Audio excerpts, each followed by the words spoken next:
what is the meaning of the term pervasive. In the previous session, I have simply told a layman meaning I have given to the term pervasive.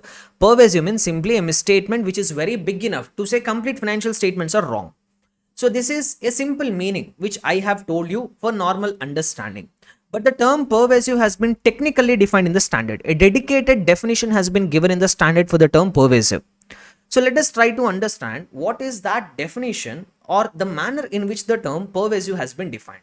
See, even after telling you all this definition also, ultimately you will also say whatever simple layman meaning that I have told, that also says the same thing. See, always try to understand the things in a simple manner. We standards unnecessarily try to overcomplicate it.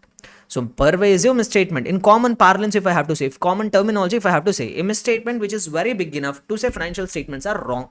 In layman terms, this is how I will say. Now the same explanation the standard also will give, but in a complicated language. That's it. Let us see what they are trying to say.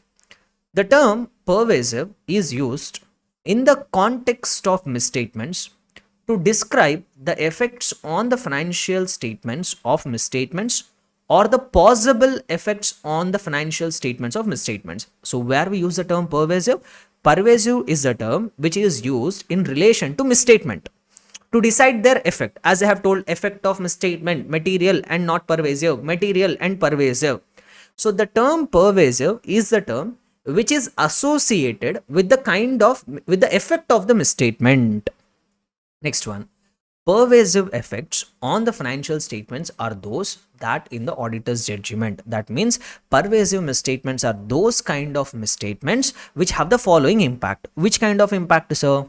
If they are not confined to specific elements, accounts or items of the financial statements. Confined means what? Restricted. So if you believe that a misstatement is not restricted to just one or two items of the financial statements, if the misstatement is spread across so many items, then we call it as pervasive. That's what the examples which we have seen in the last class. The misstatement is not just there in fixed assets, it is there in inventory also, it is there in share capital also, it is there in liabilities also, it is there in trade receivables also. So like that, if the misstatement is not just restricted to one or two items of the financial statements, if it is spread across so many items of the financial statements, then we call it as pervasive. That's what in the example yesterday I have told. Like if you see this in the last class, the examples we have taken for explanation.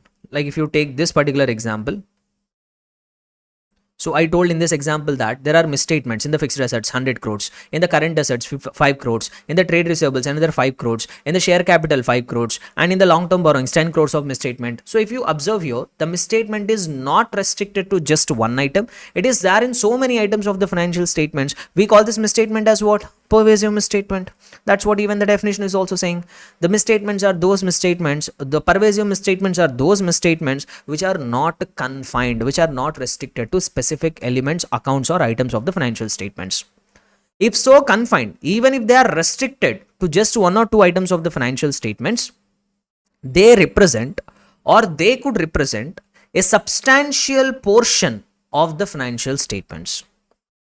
Even if the misstatement is restricted to just one item, that effect is so big that it is representing a significant portion of the financial statements. What do I mean by this? Let me try to explain. See, first point they are saying it is not restricted to just one or two items. Second point, what they are saying, sometimes a misstatement will be restricted to just one item, but it will represent a very big portion of the financial statements. Then also we call it as pervasive. Sir, what they are trying to say here, sir? Let me give you an example to make you understand. So assume a balance sheet of the company, fixed assets some 100 crore rupees, current assets a total of some another 50 crores is there. So total of 150 crores of assets and also 150 crores of liabilities are also there. So now let me give you one scenario. I am conducting audit of this company. I am trying to verify the items of this particular company's balance sheet, and I found out that in the fixed assets worth 100 crores there is a misstatement, and the amount of the misstatement is 80 crore rupees. How much? 80 crore rupees. Apart from this fixed assets, in all other items of the financial statements, I am not able to find out even a single misstatement also. Even negligible error is also not there. So I am able to find a misstatement that too only in the area of fixed assets, and that to an amount of how much? 80 crore rupees. Can this misstatement be called as pervasive, or it is only material but not pervasive? Here the misstatement is pervasive. Sir, why it is pervasive? You might question, sir, it is not, it is restricted only to one item. No, it is not spread across so many items. No, why you still call it as pervasive? Why I still call it as pervasive is, even though this misstatement is restricted to just one item, the amount is representing substantial portion. This 80 crores worth of misstatement is representing a very big portion of the financial statements. If you observe, 150 crores is a total of assets. This misstatement of 80 crores itself is more than 50% of the entire assets. So sometimes a misstatement might be restricted or might be confined to just one item, but the amount it is representing is very big. A substantial portion is getting represented by this misstatement. Then also we call it as what? Pervasive. Hope you understood what I am trying to say.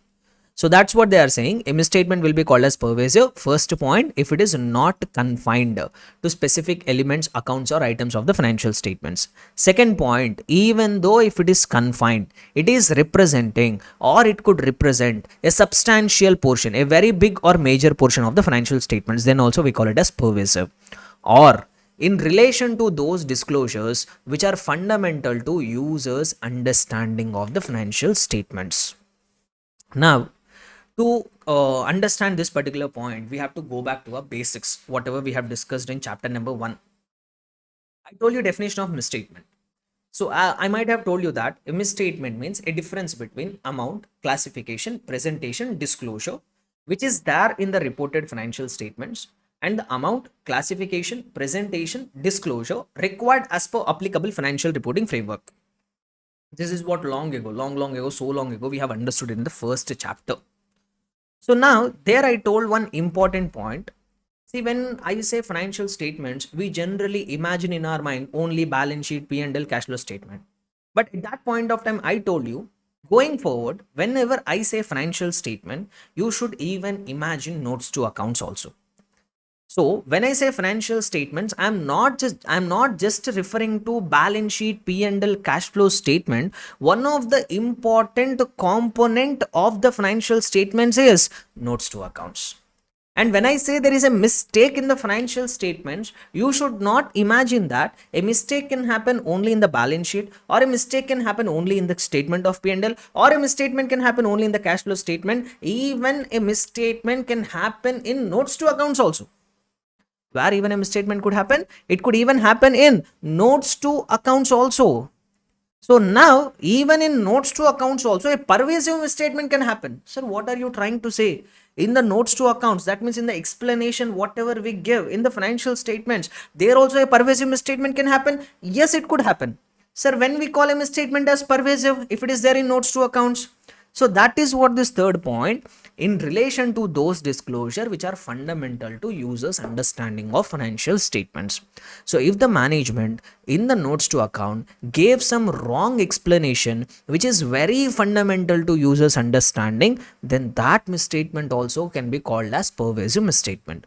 Like management gave some wrong disclosure regarding going concern, or management gave some wrong disclosure regarding accrual concept, or they violated consistency, some sort of thing.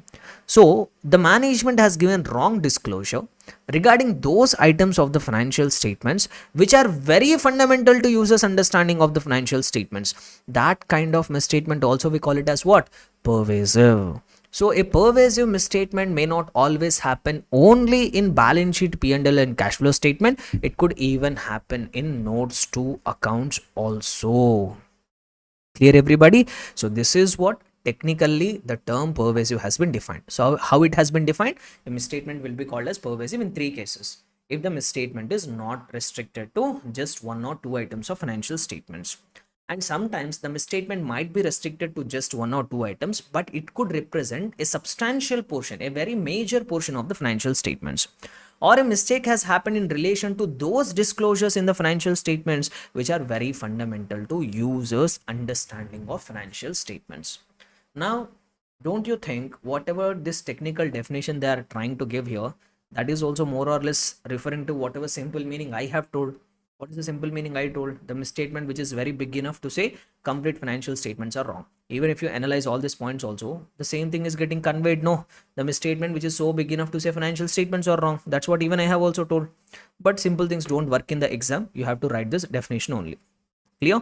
So if they are, in case if they ask a definition, what when we call a misstatement as pervasive, just write these 3 points. If it is not confined to specific elements of financial statements, even though if it is confined, it is representing substantial portion or in relation to those disclosures which are very fundamental to users understanding of financial statements. That's all.